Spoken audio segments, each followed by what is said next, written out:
Bonsoir mesdames et messieurs, merci de nous suivre et bienvenue aux 20h sur la télévision Burkina Info. À la une de l'actualité, le nouveau maire de la commune de Ouagadougou et son équipe étaient chez le Mogonaba, Armand Roland-Pierre Bewende, a reçu des conseils pour l'atteinte des missions qu'il s'est fixées pendant son mandat. Gratuité des soins pour les femmes enceintes et les enfants de moins de 5 ans. Quel impact sur la couverture sanitaire universelle? Les étudiants de médecine de l'université professeur Joseph Kizerbo y réfléchissent depuis ce matin. L'Union d'action syndicale fait le point de la mise en œuvre des engagements pris par le gouvernement. Des avancées sont notifiées.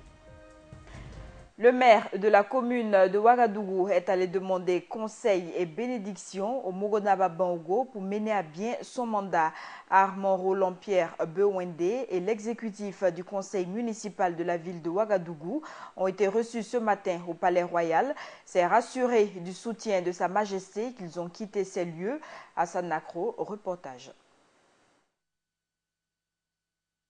Le maire de la commune de Ouagadougou, Armand Pierre Bewende, accompagné de ses adjoints, a rendu une visite de courtoisie au Mogonaba Baongo à son palais ce vendredi 8 juillet 2016. Une visite qui, selon le maire, est indispensable et se résume en plusieurs points. Venu au palais du Moro pour une visite de courtoisie et une visite pour présenter le nouveau conseil municipal, l'exécutif du conseil municipal de Ouagadougou qui vient d'être élu et mis en place. Nous, en tant qu'élus de la ville, il fallait bien venir nous présenter à lui, demander ses bénédictions et ses conseils, parce que la gestion d'une ville passe par toutes ses composantes. Au terme de cet entretien qui a duré une trentaine de minutes, Armand Bewende a révélé avoir reçu les bénédictions et les conseils de l'empereur des Mossé. Un message d'abord de félicitations qu'il nous a adressé pour l'élection et des conseils. Et il nous a également garanti que sa porte reste ouverte pour toute sollicitation, tout conseil et toute sollicitation à son égard. Et nous également, nous sommes venus lui dire que nous sommes novices dans la gestion de la ville et nous avons besoin de ces conseils et surtout de ces bénédictions pour que l'œuvre collective que nous allons mener soit une réussite. Et c'est avec une satisfaction que le nouveau maire et ses adjoints repartent avec les bénédictions du Mogonaba pour l'exercice de leurs fonctions. Encore un blocus au conseil municipal de l'arrondissement 4 de Ouagadougou. Le tribunal administratif a annulé l'élection du maire Anatole Bonkungu, candidat du parti ODT pour non-atteinte du quorum. On rappelle, l'ex-maire de l'arrondissement 4 a été élu le 28 juin par 9 conseillers sur 20. Les autres ont refusé de prendre part au vote. Et ce 8 juillet, des militants ODT se sont rendus chez le chef de file de l'opposition pour demander l'affiliation de leur parti. Ils ont été reçus par Zéphirin Diabri. La campagne nationale 2016 de distribution de moustiquaires imprégnés se tiendra du 15 au 18 juillet 2016. Plus de 6000 sites seront prévus pour la distribution de ces moustiquaires. Le coordonnateur national de cette campagne était face à la presse cet après-midi. Il s'exprime ici au micro de Gaël Rodrigue. Il s'agit d'une campagne de distribution universelle de moustiquaires imprégnés d'insecticides et qui va se dérouler du 15 au 18 juillet. Mais au préalable, nous avons dénombré les populations du 15 au 20 juin passé. Il faut dire que pendant le dénombrement, nous avons recensé les ménages et nous avons remis à chaque ménage si vous voulez, un bon de dénombrement sur lequel est inscrit le nom du chef de ménage, le nom de la personne qui va récupérer les moustiquaires ainsi que les sites de distribution. Ça veut dire que pendant la période du 15 au 18 juillet, et la personne détentrice de ce bon de dénombrement doit se rendre dans les sites indiqués sur la fiche et pouvoir recevoir ces moustiquaires. Il faut dire que nos provisions étaient faussées et dans ce sens, nous n'avons pas d'autre choix que de procéder à des retraits. C'est ainsi que nous nous sommes organisés par région pour pouvoir retirer soit une moustiquaire, 2 moustiquaires, 3 moustiquaires en fonction du nombre de moustiquaires qui qui doivent être reçus par les ménages. Mais ce qu'il faut dire, c'est que pour ceux qui doivent recevoir une moustiquaire ou 2 moustiquaires, nous ne procédons pas à un retrait. L'objectif visé, vous savez, le paludisme, c'est la première cause de consultation, d'hospitalisation et de décès.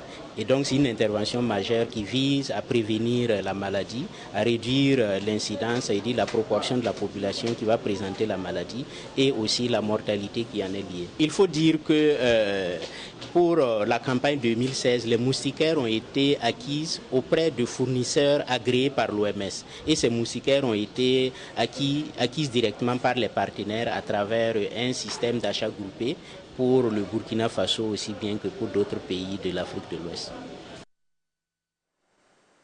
Poursuivons toujours en santé avec la gratuité des soins pour les femmes enceintes et les enfants de moins de 5 ans qui est effective au Burkina Faso depuis le 2 avril 2016. Les étudiants en faculté de médecine de l'université professeur Joseph Kizerbo ont réfléchi ce matin sur l'impact de cette mesure sociale. Le compte-rendu de cette conférence publique avec Samba Kassile Traoré. Impact de la gratuité des soins. C'est sous ce thème que s'est tenue la conférence publique organisée par les étudiants en médecine de l'université professeur Joseph Kizerbo de Ouagadougou. Et pour le conférencier, le choix de ce thème n'est pas fortuit. Le choix de ce thème est justifié pour deux principales raisons. La première raison, c'est que c'est un sujet d'actualité. La couverture sanitaire universelle est de nos jours une préoccupation majeure dans les pays, surtout en voie de développement. La deuxième principale raison, c'est que avec les étudiants, on est en face de futurs cadres du pays et c'est normal que ces jeunes étudiants-là puissent se doter des outils nécessaires pour pouvoir prendre le relais en matière de financement de la santé dans notre pays. Sortis nombreux, les étudiants saluent l'initiative de cette conférence dont ils disent avoir tiré beaucoup d'enseignements.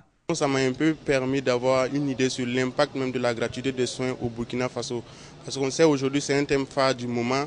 Le gouvernement a adopté un système sur la gratuité des soins au niveau des enfants et de la maman.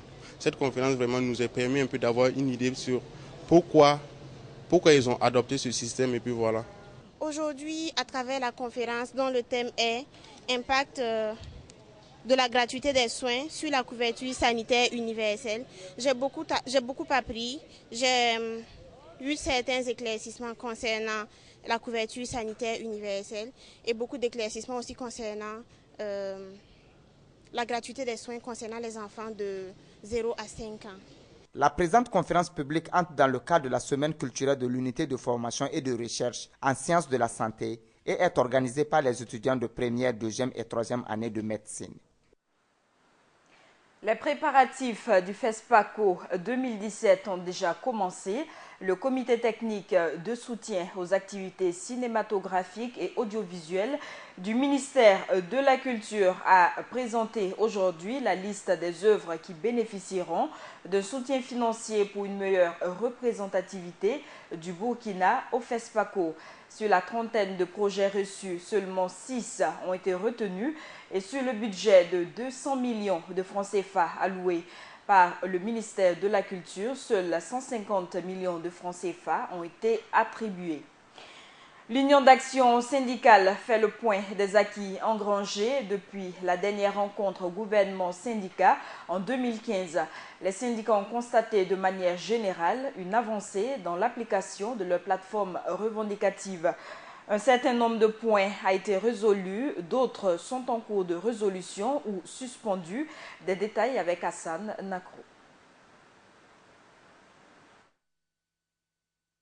L'unité d'action syndicale se veut transparente dans ses actions.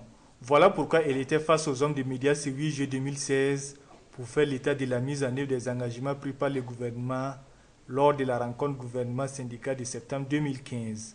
Nous avons dit qu'il y a quelques points qui ont été totalement résolus. Il y a beaucoup de points qui sont en cours d'exécution, mais il y a quand même sur d'autres où nous n'avons pratiquement pas de réponse. Donc voilà comment nous pouvons résumer la situation. Mais il faut se dire que si nous faisons une analyse plus profonde, en tout cas nous avançons.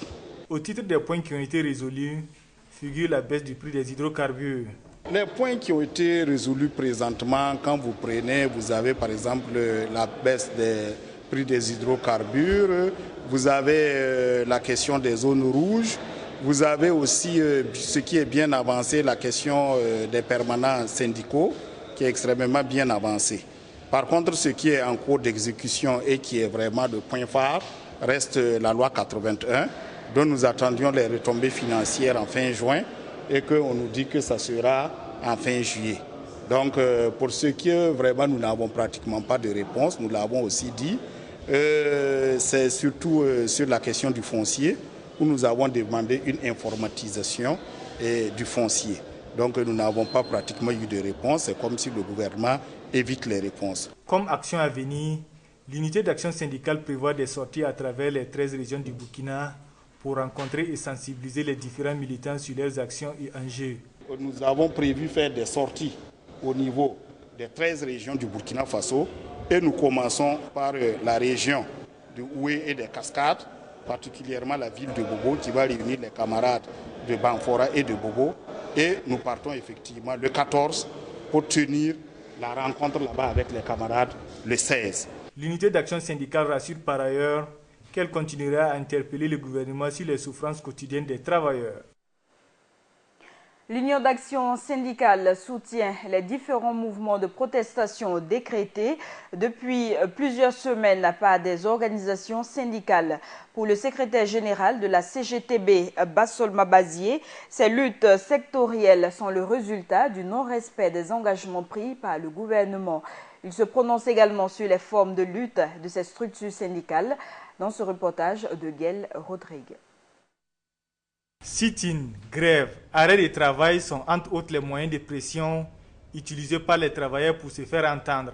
Cependant, cette situation est devenue récurrente ces derniers temps au Burkina Faso, à tel point que l'on s'interroge sur les raisons fondamentales de ces différents mouvements. Je dis que l'ensemble des secteurs qui sont en ébullition actuellement, c'est lié tout simplement au fait que des engagements ont été pris et ces engagements partent à être mis en œuvre ou tout simplement le gouvernement actuel joue au dilatoire. On ne peut pas l'admettre. Ce qui se passe dans les différents ministères, à savoir les luttes sectorielles, l'unité d'action syndicale vient de donner sa position ferme, qui est qu'elle soutient l'ensemble de ces mouvements. Quant à la suggestion de revoir leur façon de lutter pour l'adapter à celle de certains pays dont les travailleurs en grève portent simplement un brassard noir, la réponse du secrétaire général de la CGTB se veut claire. Quand chaque fois chacun se réfère aux pays occidentaux, en estimant que le mouvement syndical burkinabé doit faire comme les pays occidentaux, je vous pose la question, quand il y a des malversations dans les ministères, nos ministres démissionnent-ils? Est-ce qu'ils démissionnent? Quand un enfant du primaire arrive à se suicider parce qu'il n'arrive pas à payer une cotisation de parents d'élèves, si c'était en Europe, le ministre de l'Éducation nationale partait, y compris le Premier ministre. Ils sont-ils partis? Donc pourquoi voulez-vous forcément que nous on fasse des copier-coller? Et du reste, la France est présentement en lutte. Qui vous a dit qu'à leur niveau, ils ne mènent pas les mêmes types de formes de lutte? Bassolma Bazié a aussi donné son point de vue sur le débarquement de l'avion de certains dignitaires de l'ancien régime. Mais si c'est sur la base de prétextes fallacieux qui ne tiennent pas et que le chef de l'État doit sortir présenter ses excuses après, mais ces citoyens qui ont été bloqués dans leur mouvement, si c'est véritablement sur des prétextes fallacieux, s'ils portent plainte contre l'État et qu'ils ont raison, qui payent, eux qui estiment qu'il n'y a pas l'argent, eux qui estiment que l'État n'a pas de ressources, donc nous estimons qu'il faut se comporter de façon responsable. Si véritablement le ministère de l'Intérieur arrive à poser des actes, il faut que ce soit avec des preuves. Il ne faut pas que ce soit fait à la tête de l'individu qui est en face. C'est ce que nous condamnons. Nous agissons sur la base des principes. Il n'y a pas de raison qu'on empêche un citoyen de se mouvoir sur une base qui n'est pas fondée. Si la base est fondée, le chef de l'État doit l'assumer. Mais s'il dit que c'est des erreurs, ça veut dire que c'est des bases qui n'étaient pas fondées et nous on ne peut pas l'admettre. L'Union d'action syndicale a témoigné sa solidarité au syndicat des informaticiens, actuellement en grève, et entend les soutenir jusqu'à la satisfaction de leurs doléances. D'une durée de vie de 10 ans, la mine d'or Rox Gold Sanou a été inaugurée hier par le Premier ministre Paul Kabatieba, 17 mois après l'obtention de son permis d'exploitation. Son premier lingot d'or a été présenté aux autorités. À travers cette mine située dans la commune rurale de Bagassi, l'État bénéficie d'importantes retombées fiscales. Hassan Nakrou.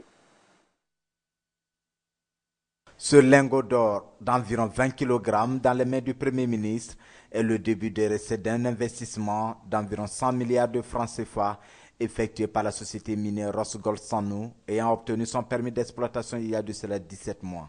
Une mine qui vient propulser le développement économique du pays. Déjà, ça booste la production aurifère de notre pays d'au moins 4 tonnes d'or chaque année pendant 10 ans. Sans compter les retombées en termes fiscaux dont notre pays va bénéficier et sans compter les retombées également en termes d'emploi. Parce qu'il est prévu que la mine d'or, dans sa phase initiale, ait créé au minimum 400 emplois directs pour notre jeunesse, pour les jeunes de la région de Bagassi et pour tous les jeunes burkinabés. Ça fait qu'il y a déjà au moins 400 emplois directs. Alors, il faut également prendre en compte les retombées sur les recettes d'exportation. Vous savez que l'or, aujourd'hui, le principal pourvoyeur en recettes d'exportation du Burkina Faso, avec quelque chose comme, je pense, autour de près de 300 milliards de francs CFA de recettes d'exportation. Prévu pour durer 10 ans, cette mine va permettre à l'assiette financière de l'État de recevoir d'énormes investissements directs. La mine que nous inaugurons aujourd'hui a une durée de vie de 10 ans avec une possibilité de prolongation en fonction du résultat des recherches en cours. Les retombées financières directes attendues de ce projet pour l'État du Burkina Faso est estimé à 64 milliards 322 millions 900 000.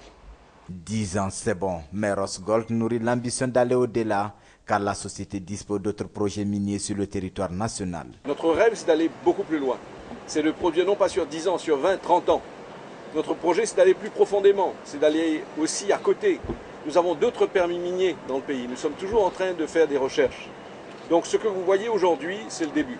Et nous espérons que ce sera un long chemin ensemble. Avec une production d'or escomptée à 740 000 onces moyennes par an durant les 10 ans, soit environ 23 tonnes d'or, cette mine est classée deuxième au niveau national en matière de mines souterraines.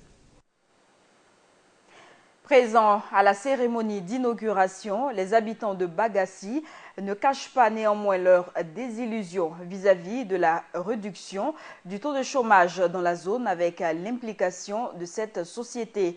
Ils demandent à ce que leurs enfants soient prioritaires dans les recrutements. Hassan Nakro, reportage.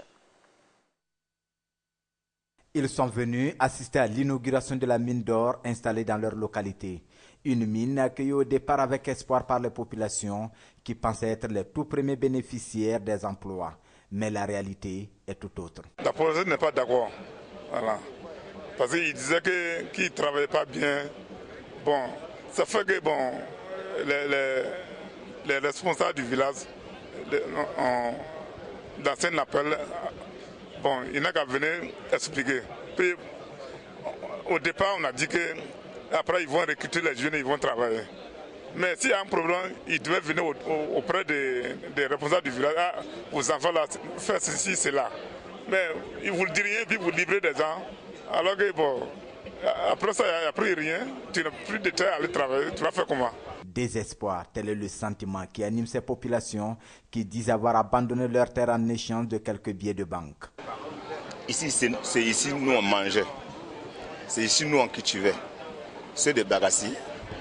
Et maintenant, bon, il y a beaucoup d'enfants qui n'ont même pas de champs. Et leurs papas sont là. Nous voulons, si on peut prendre les enfants de Bagassi. Comme nous, on n'a pas de terrain maintenant pour cultiver. Et ton enfant peut travailler ici et avoir quelque chose pour venir te donner. Aussi, tu vas te nourrir. Nous n'avons pas de terrain encore. Et même tu te lèves aujourd'hui, aller dans un village, dis qu'ils n'ont qu'à te donner une place pour cultiver. On dit que tu as vendu ton coin. Ouais, c'est 350 par acte. Mais tout le monde n'est pas affecté par cette tristesse. Certains, à l'image de ces femmes, ont bénéficié du soutien de la mine pour le développement de leurs projets. Bien avant la production de savon, la mine nous finançait chaque année depuis qu'elle est présente pour le reboisement, puisque nous faisons aussi le reboisement. Et pour ça, la mine nous a donné près de 2 millions pour commencer. Ces populations interpellent alors les responsables de cette mine au respect strict des engagements pris en matière d'emploi des jeunes de la localité. Pour la préservation de la nature, l'exploitation minière doit être respectueuse des normes environnementales. Afin d'interpeller les différents acteurs, l'ONG ORCAD a organisé cet après-midi une conférence publique sur l'exploitation minière et le respect de l'environnement. Les participants ont eu droit à 2 communications sur le rôle et les responsabilités de la société minière dans le respect des chartes signées par les sociétés minières. Samba Kassile Traoré. Il est un fait indéniable que le Burkina Faso est devenu depuis quelques années un pays minier, car il est classé parmi les 5 premiers pays producteurs d'or du continent africain. Cependant, il est à remarquer que la production de cet or ne passe pas sans quelques impacts sur l'environnement. C'est pourquoi certaines personnes œuvrant dans le domaine de l'environnement se sont penchées sur le problème de l'exploitation minière et du respect de l'environnement le vendredi 8 juillet 2016. C'est un dialogue public que nous avons organisé autour de la problématique de la gestion du secteur minier en son volet gestion de l'environnement. Vous savez que l'exploitation minière n'est pas sans préjudice de l'environnement. En dehors de la mémoire que nous avons encore du cas de Poura, où on s'est retrouvé avec un passif environnemental lourd, nous venons de connaître un autre cas, un cas similaire en tout cas, qui est le site de Kalsaka dans le nord du Burkina Faso. Pour concilier exploitation minière et environnement, la responsabilité incombe aussi bien à la société civile qu'à l'État selon les conférenciers. Il y a des textes que l'État a adoptés pour justement régir l'exploitation, pour régir la protection de l'environnement dans l'exploitation minière. Et ces textes-là, c'est le code de l'environnement, c'est le code minier et bien d'autres textes tels que la loi d'orientation relative à la gestion de l'eau. La société civile a une responsabilité, une grande responsabilité dans la protection de l'environnement au Burkina, de façon générale, mais de l'environnement minier en particulier. Et il suffit de voir les dispositions réglementaires, notamment l'article 5, l'article 6, l'article 7, l'article 8, l'article 64 et l'article 111, c'est encadré. Maintenant, de façon concrète, les organes de société civile ont une part de responsabilité de prendre part aux consultations publiques. Les responsables de l'ONG ORCA disent espérer que les lois entrant dans le cadre de la protection de l'environnement seront appliquées afin que l'environnement soit davantage protégé. Le LALENAVA Tigré a procédé cet après-midi à l'inauguration officielle d'une unité pilote de production d'engrais organiques en granulés. Cette unité sera d'une grande importance pour l'agriculture. Ces engrais serviront pour la fertilisation des sols et l'augmentation des rendements des cultures. À l'issue de cette cérémonie, le LALENAVA s'est exprimé à notre micro.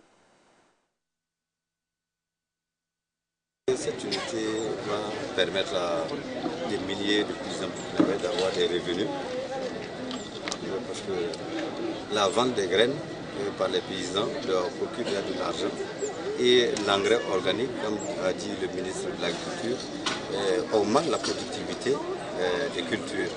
Donc il y a 2 sources de revenus et la vente des graines qui donne de l'argent et l'augmentation de la production serait à près de 40% du taux de rendement habituel. Et il y a aussi le fait que, comme vous le savez, nos sols sont pauvres, ils ont besoin d'engrais organiques.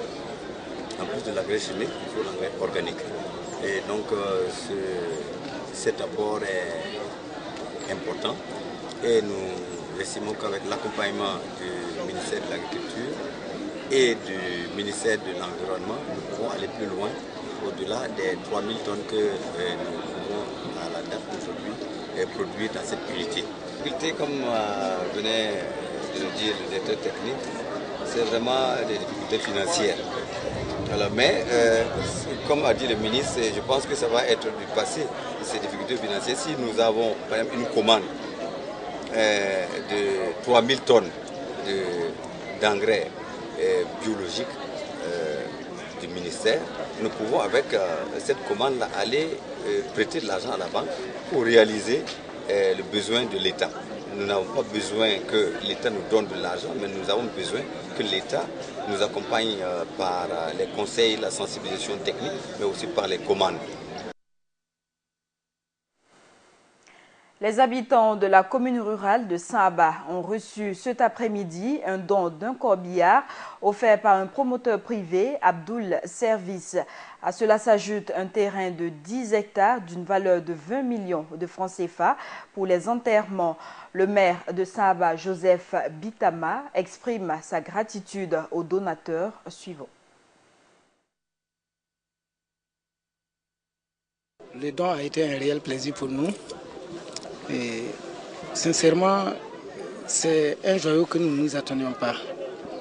Et comme vous l'avez entendu, la démarche a commencé avec la délégation spéciale qui a bien vraiment voulu, en tout cas, s'approcher de M. Abdoul Service, voilà, pour, en tout cas, émettre le besoin et qui n'a ménagé aucun effort aussi, alors pour nous trouver ce que nous avons eu ce soir. Alors nous sommes très contents. Et nous pensons que de ce joyau, nous allons bien le conserver. Et à la suite de ce que le donateur a déjà fait, alors nous allons travailler à bien encadrer ce cimetière. Et quant au corbillard, nous allons prendre soin. Nous allons en prendre soin parce que il est très difficile d'avoir des dons de ce genre. Vous savez que les communes rurales, nous venons d'arriver, bon, mais quant au fonctionnement, les communes ont un peu de difficultés. Et quand nous avons une occasion comme ça, nous pensons que nous devons bien gérer, alors pour pouvoir pérenniser ça, pour que ceux aussi qui vont venir après nous puissent en bénéficier et que vraiment ce soit vraiment un ouf de soulagement pour toute la commune. Et nous allons travailler avec tous les partenaires, avec toutes les personnes ressources, à voir comment nous allons gérer ce cimetière. Nous avons un projet dans la tête, alors effectivement, de travailler à parceller ce cimetière pour que ce soit harmonieusement utilisé. Hors de chez nous, le Mali a un nouveau gouvernement. Cette nouvelle équipe est composée de 34 ministres, dont 8 femmes, contre 6 dans l'ancien gouvernement. Aucun changement majeur n'a été opéré et les principaux portefeuilles n'ont pas été changés. Toutefois, avec ce remaniement, l'un des membres de la coordination des mouvements de l'Azawad rejoint l'exécutif. Le portefeuille de l'artisanat et du tourisme est détenu par Mina Wallet Intalou, grande militante au sein de la rébellion Touareg. En Libye, le conseil militaire de Zinten a démenti la libération de Saif al-Islam Kadhafi, l'un des fils de l'ex-leader libyen Muammar Kadhafi. Dans un communiqué, il est précisé que son sort sera décidé dans le respect des procédures juridiques qui garantissent les droits du peuple et de l'accusé afin que justice soit faite. Arrêté en 2011, il fait l'objet d'un mandat d'arrêt pour crime contre l'humanité. Et c'est cette information qui met fin à ce journal. Merci de l'avoir suivi.